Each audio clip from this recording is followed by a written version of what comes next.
Right, so in this video I'm just going to go over doing squash bites and a few do's and don'ts. My number one rule for squash bites is that you don't use silicone. It does reproduce the bite really well, but it causes problems in the lab when we're trying to articulate with it because the teeth won't go together properly and it'll bounce. And it just won't be accurate. They're an absolute nightmare, and quite often they're quite brittle, so they fall apart and break. The good thing about using wax is that it's not that accurate and it is malleable. So if there's a discrepancy on the model compared to in the mouth, let's just say there's like a little bit of plaster sticking out, doesn't matter, because when you go to put it together you can just push it and it will give way and you'll be able to see exactly where that bite is. So what I'm going to do, I'm just going to show you how I do the bite registration. The easiest way is just to soak the wax in some warm water. Now I use this bottle warmer. This one I set about 53, 54 degrees. The last one that I had, we set it at 50 degrees. So you just need to find your temperature. I think this one's actually more accurate than the last one that we had.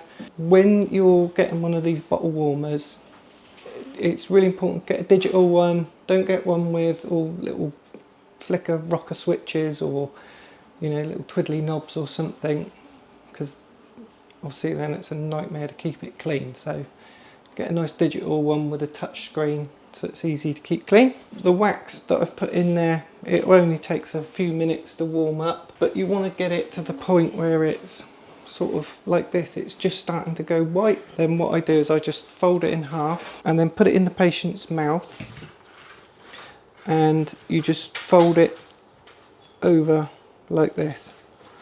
If there's a missing gap with some teeth, I usually just roll it up a little bit and then say to the patient, just relax your jaw and close together. When they put their teeth, just say, and close all the way, put some pressure on it and they'll bite into it. And then when you take it out, you should be able to see through the wax. Those light areas shows that you're getting some contact point. The more contact points, the more areas that you can see through, the better. If you're taking it out and you're not getting those contact points, they haven't closed their mouth properly, or they haven't closed it in the right location. Now, what I will sometimes do is get the patient to close together so I can see where their teeth are meeting before we put the wax in. And then put the wax in, and then I'm just making sure it's coming down in the same place. The reason I fold this over is just so I've got a little bit of extra wax. Sometimes what I'll do, when this is in their mouth and they're clenching their teeth together, and when this is still soft, I'll push it in with my thumb or my finger, just push it in while it's still soft. And try and get it over the top of the front teeth. Let me just do it with another piece. I'm not doubling this one over just because it's going to make it a bit quicker before the wax cools down. So as they close together and we find the bite, you can just squish this in to go over the tips of the teeth. Preferably both the upper and the lower, and then you give it time to cool down before you take it out. Don't take it out straight away because it's more likely to distort. So if this is still soft and it comes out like this, that's not going to be useful for the technician. So you want to try and get it out when it's in its right shape. And if you look at this now, because I haven't folded it over and it's all flappy, we haven't got much of a bite in places. The teeth is only just touching. So when you double it over and you get a nice thickness of wax, you get much more definition than you do when you've just got a really thin piece. That's not enough. And also, even after this is cooled down, it's still going to be quite malleable and easy to bend up, whereas when you double it over, it ends up being a lot more lot more rigid. And when I take this out of the mouth, I put it straight into the cold disinfectant, which will cool it down and make it rigid before I then put it onto the model. And I always check it, because let's just say that I take it out and there has been a bit of distortion, something like that, and then when I put it on the model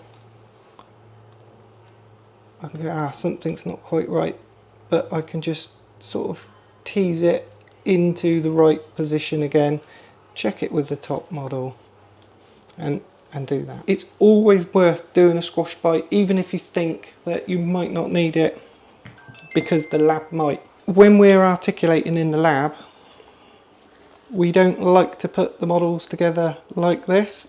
You could say we could just seal it with some wax, but it makes it very likely that this is going to then chip the teeth on the model when we're articulating, whereas if we've got some wax, it just adds a little bit of a cushion, stops the models clashing, and it makes it a lot easier for us to articulate. Now this one will need a bite block, because although we've got a lot of teeth contacting, we haven't got any teeth on this side, so there's a good chance that there's not enough there to articulate securely. So it's not the amount of teeth that you've got when you can take a squash bite, it's where the teeth are. So we could have all these teeth missing, we could have one standing 7, one standing 3 and one standing 6 here, and because you've got those 3 points and they're all spread out, then you can easily register the bite from those 3 teeth, as long as they're occluding, you know, with the teeth on the top.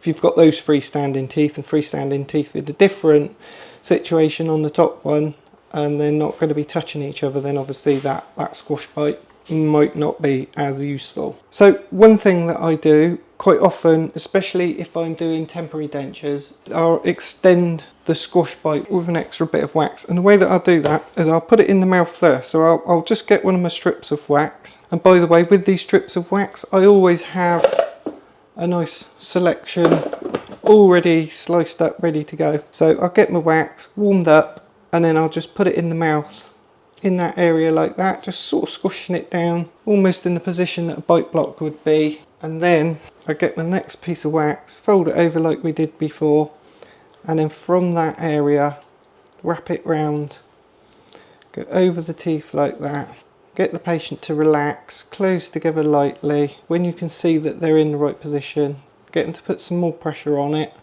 push these areas up so that they're covering both the upper and lower all the way round. Give it a few minutes to cool down, and now that will come out. That will go straight into the disinfectant. We've got some wax here. That will then go back on the model,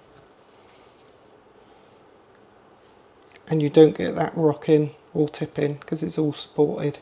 It's fitting perfectly on this, obviously, because this is I've just done it on the model. When you're doing this in the mouth and then you come to put it in the model, there may be some discrepancy. So this might be a little bit narrower, for example, if this isn't quite right, especially if this is an alginate, a model cast from an alginate impression. So before it's cooled down completely, you just make sure that it's going down on there, and that everything sits nice and tidily.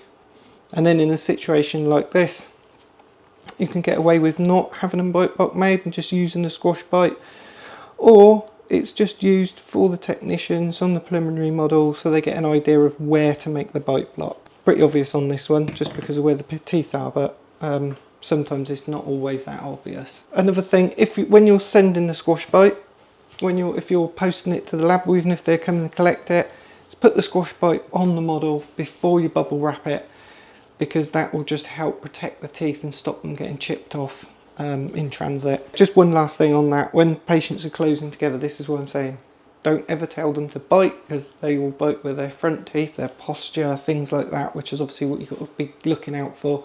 Try and get them to loosen their jaw, relax their jaw, and guide it in if you have to. Another thing is sometimes you can say to them, I want you to close with the back teeth. That sometimes helps. Some patients are just really difficult and you just have to persevere with it. Another method that I use sometimes is I just get them to open their mouth as wide as they can and keep it open as wide as they can, and what will happen is they'll get fatigued in the jaw, and then you can say, oh, just relax now and close together, and you quickly push it into you know, push it into that proper occlusion where you want it. That sometimes helps as well. But you always get those difficult patients that don't quite know how to close their mouth properly. Good luck with those. Okay, so I hope you found something useful in this video. So quite a short one, but very useful, because in the laboratory we see lots of squash bites coming through, like this one, which we can't do anything with compared to something like this, which is much more substantial and will give us a really accurate reading of where the patient's closing together. Anyway, see you in the next one.